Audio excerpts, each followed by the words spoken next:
What is the most rebellious thing a rock star can do? The answer? Stop rebelling. In a world that demands they be nihilistic, hedonistic, and self-destructive, the most radical act is to choose faith, family, and sobriety.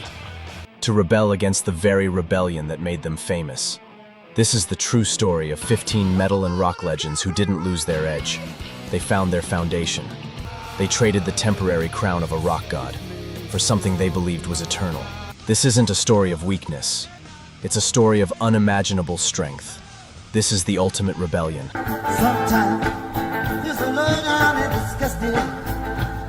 Bob Dylan, the voice of a generation, finds his savior. In 1979, the world was stunned. Bob Dylan, the voice of rebellion, the poet of protest, the man who wrote "The times they are a-changin'," declared himself a born-again Christian. For fans, it was unthinkable. The ultimate counterculture icon suddenly preaching salvation. But for Dylan, it wasn't a rejection of who he was. It was the fulfillment of it. He had always been a seeker, a shapeshifter, folk prophet, rock star, country gelatin. This was simply his next transformation, and perhaps his most authentic one.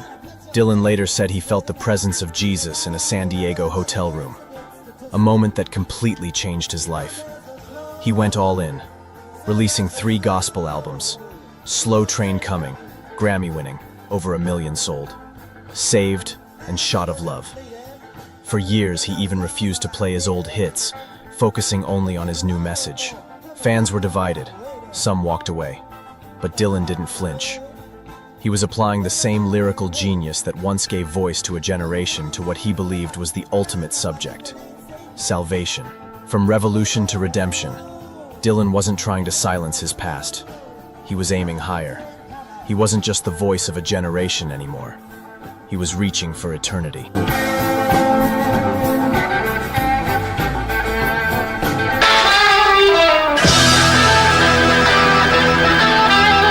Alice Cooper, from shock rock to rock-solid faith. For decades, Alice Cooper was the undisputed king of shock rock. Guillotines, snakes, fake blood, you name it. With hits like School's Out, over 1 million sold, he terrified parents and thrilled fans, building a persona that looked like pure chaos. But behind the makeup, Vincent Damon Fournier was collapsing, nearly drinking himself to death by the early 80s. Then came the miracle. Cooper found Christ. He says, "I didn't quit drinking. God simply took it away from me overnight." His faith didn't end his career. He still sells out arenas, but it reshaped his purpose. Today, he runs a Christian nonprofit for at-risk youth, and he's clear about one thing. Alice Cooper the performer is a character, a villain in a play. Vincent Fournier the man is something else entirely. That's the brilliance of his story. His faith didn't destroy his art. It gave him the framework to master it. He can step into the nightmare on stage and walk back into the light off stage without being consumed. From shock rock villain to a messenger of hope, Alice Cooper's journey is one of metal's greatest and most unexpected plot twists.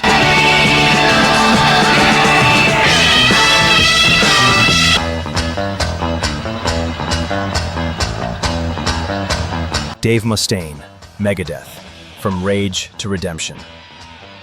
Dave Mustaine's story reads like a metal opera of pain and redemption.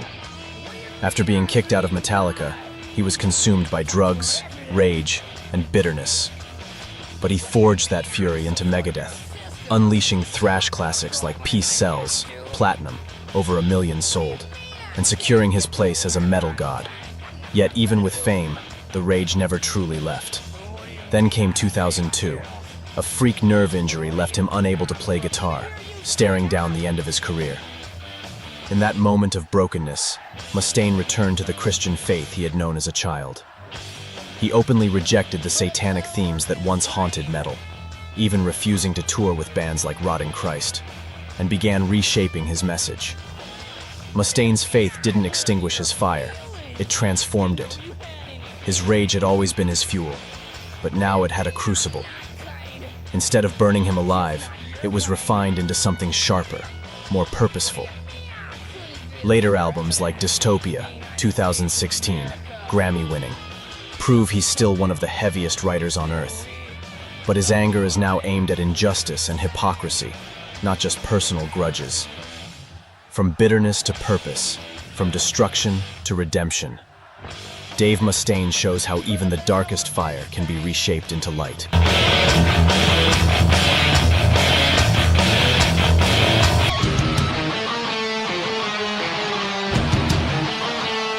Tom Araya, Slayer, the devil's advocate who was a believer all along. Slayer's Tom Araya screamed lyrics that seemed to shake the gates of hell. Rain in Blood, 500,000 plus sold, is hailed as one of thrash metal's darkest masterpieces. To the world, he was the voice of Satan, war, and chaos. But here's the twist. Araya has always been a devout Catholic. While fans saw blasphemy, he saw theater. Raised in Chilean faith traditions, he never abandoned his belief in God, even wearing a rosary on stage. This isn't contradiction, it's something deeper. In Catholic thought, there's a long tradition of confronting darkness, not to glorify it, but to expose its reality. For Araya, Slayer's music became a kind of memento mori, a reminder of death, evil, and the fragility of human life. By screaming about war and the devil, he wasn't endorsing them. He was staring them down, certain that good would have the final word. The result? The supposed devil's advocate was always a believer.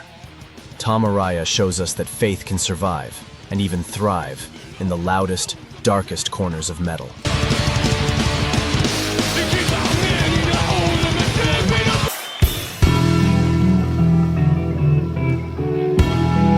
Nicko McBrain, Iron Maiden, the drummer's spiritual awakening. Nicko McBrain, Iron Maiden's powerhouse drummer, lived the ultimate rock star dream.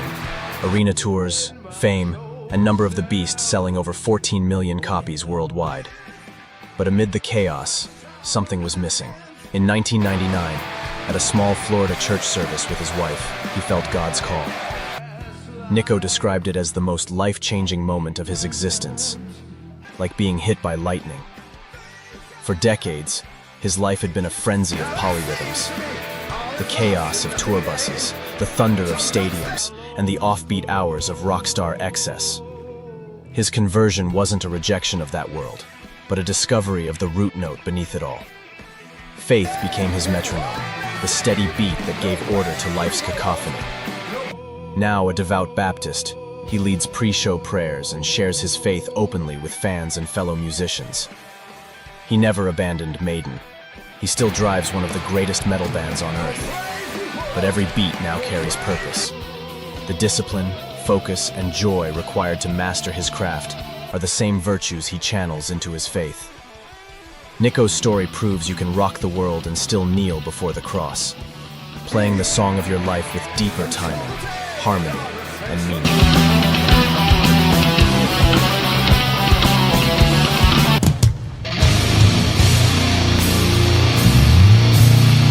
Brian Head Welch, Korn, walking away from everything. In 2005, Brian Head Welch did the unthinkable. He quit Korn at their absolute peak. Follow the Leader had sold over 5 million copies worldwide. He walked away from millions of dollars, sold-out tours, and rock star glory. Why?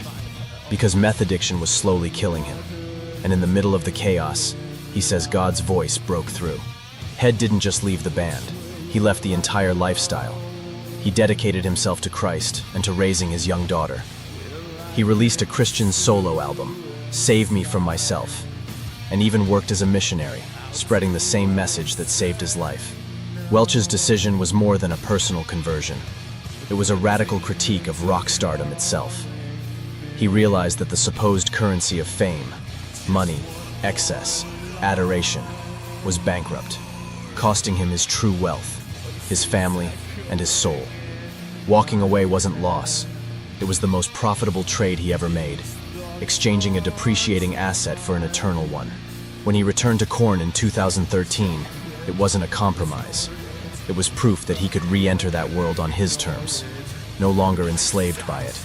Brian Head Welch showed that you can be heavy, holy, and still headbang, because real power isn't in the riffs alone, but in the freedom to play them without chains. can't take it. I hate it, please.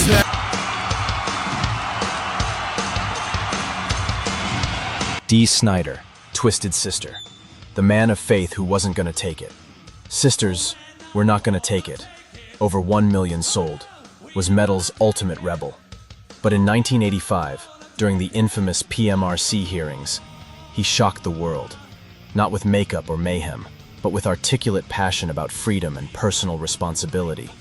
That moral clarity came from his Christian faith. Offstage, Snider was never the wild rock stereotype. He's a devoted husband and father. His faith became the bedrock that gave him the courage to rebel intelligently. While many saw rebellion as chaos, for Dee it was always principled, rooted in an unwavering commitment to personal sovereignty. The famous Senate testimony wasn't the rant of a madman. It was the logical, moral argument of a man defending higher principles of freedom and accountability. He never saw a conflict between screaming an anthem of defiance and kneeling in prayer. Both, to him, were expressions of asserting one's identity against external pressures, whether overbearing parents, a hypocritical government, or societal conformity. Faith didn't restrict Dee Snider. It fueled the persona that became one of metal's most authentic icons. Dee never left the stage, but he lives his faith quietly, proving rebellion and belief aren't opposites. They're two sides of the same coin. His story hits every note, both loud and profound.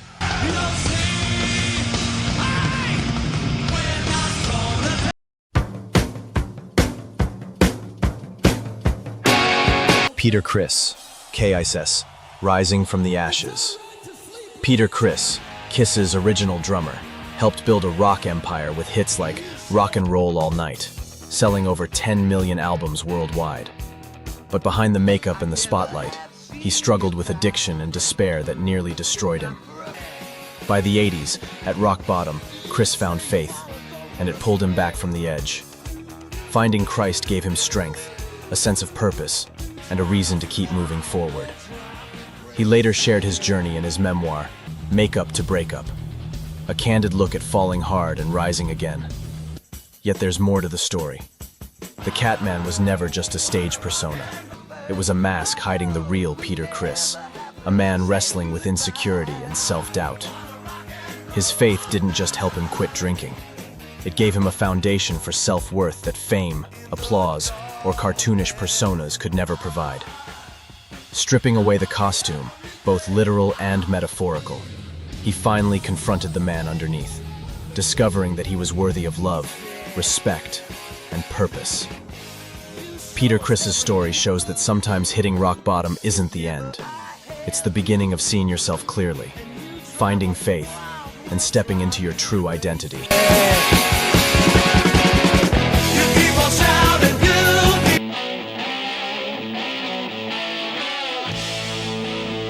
Ted Nugent, the Motor City Madman, finds his mission.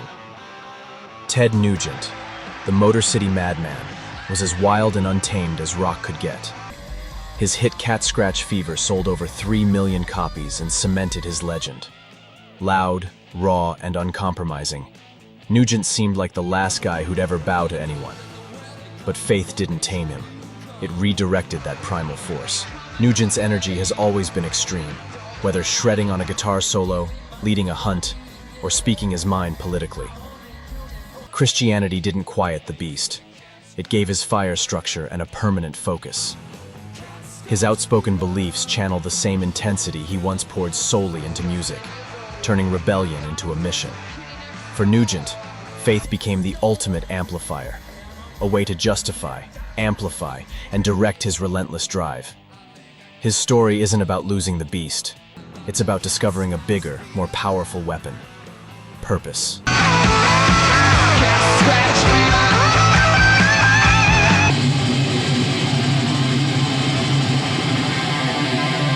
Dan Spitz, Anthrax, from thrash to Torah.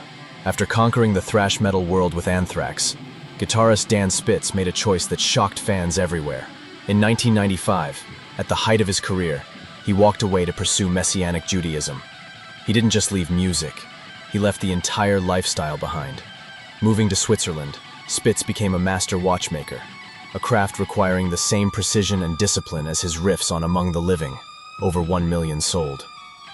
But his journey isn't just about switching careers. It's a continuation of the same pursuit he had as a musician.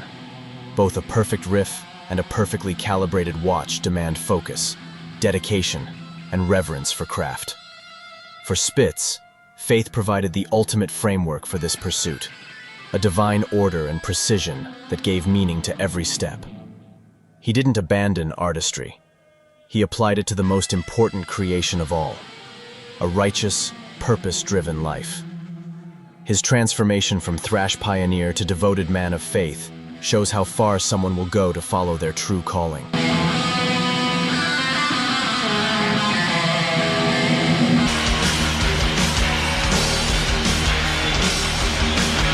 Blackie Lawless, W.A.S.P, The Wildest Child Comes Home.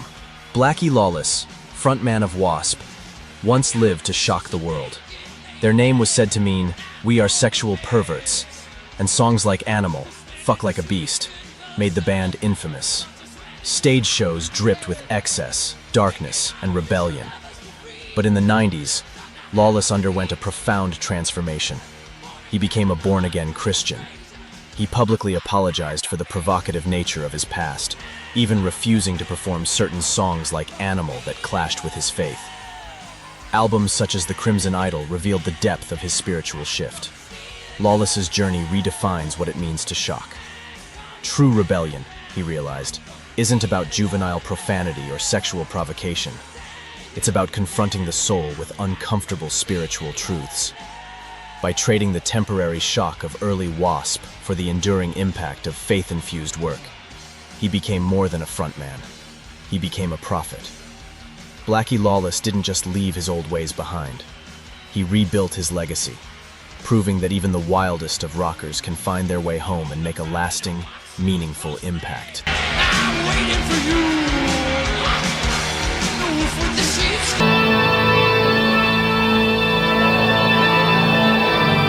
Peter Steele, Type O Negative, A Giant's Final Journey. Peter Steele, the 6'8" giant behind Type O Negative, embodied gothic metal at its darkest. With Bloody Kisses, over 1 million sold, he gave the world songs steeped in despair, love, and loss, reflections of his own struggles with addiction and depression. Behind that towering stage presence, though, was a man searching for meaning. In his final years before his 2010 death, Steele returned to the Catholic faith of his youth. But this wasn't a rejection of his gothic persona. It was its culmination. Type O Negative's music had always been a cathedral honoring loneliness, longing, and sorrow. Faith gave that darkness context, transforming personal suffering into a shared human experience with the potential for grace. For the frontman who once personified darkness, his last chapter was a quiet yet profound quest for peace and redemption. Even metal's darkest poet, in the end, sought and found the light, proving that embracing faith can coexist with artistic shadows rather than erase them.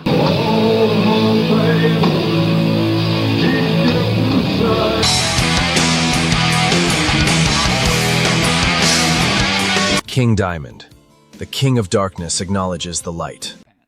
For decades, King Dimond reigned as the falsetto king of horror metal.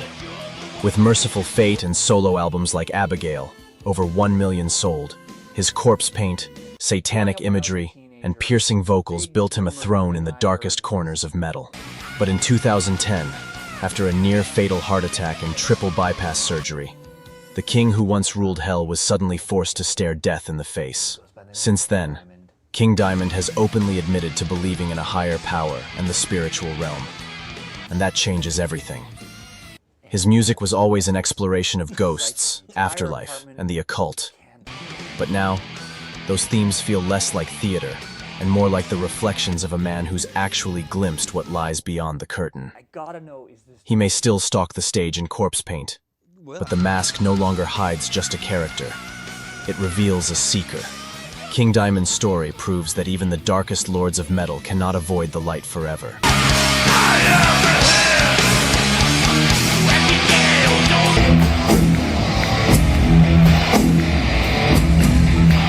Udo Dirk Schneider, Accept, accepting something greater. Udo Dirkschneider's powerhouse voice drove Accept's anthems, with Balls to the Wall, over 2 million sold, cementing their place in metal history. For decades, Udo screamed into the chaos of the heavy metal world, arena tours, screaming fans, and relentless intensity. But behind the roar, he quietly sought something deeper. Unlike dramatic conversions, Udo's story is one of fortification, not reinvention. He built a private, steadfast fortress of faith, a source of balance and peace amid the stormy seas of fame. This inner stronghold allowed the German machine to endure decades of metal chaos without breaking down. Even one of metal's loudest voices found strength in quiet spirituality. His faith didn't change who he was on stage. It gave him the stability to keep running at full throttle, proving that resilience sometimes comes not from spectacle, but from an unshakable inner foundation.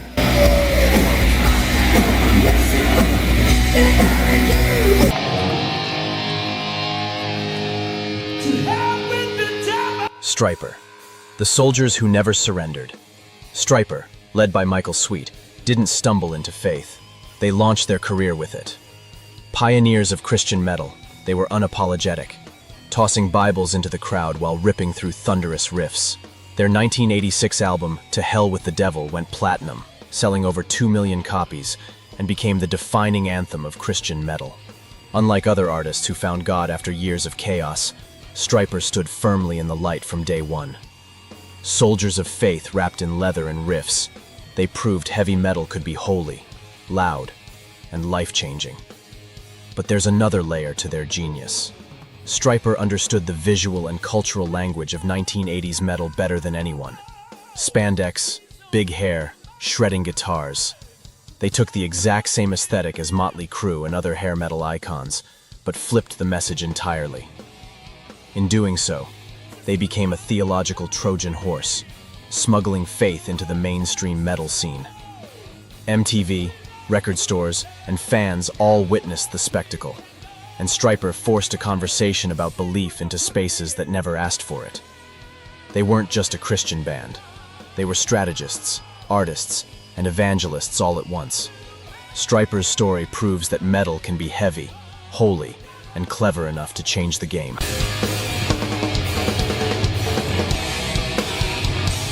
"15 legends, 15 transformations, 15 proof points that even in the loudest, most rebellious corners of music, the human heart still searches for something greater." These aren't just stories about musicians changing their beliefs. They're stories about souls finding their true home, whether they walked out of the darkness or carried the light from the beginning.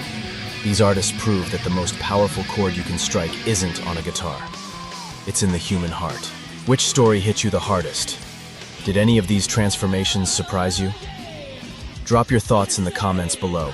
Hit that subscribe button if these stories moved you. And ring that notification bell, because we're just getting started with the most incredible stories in rock and metal history.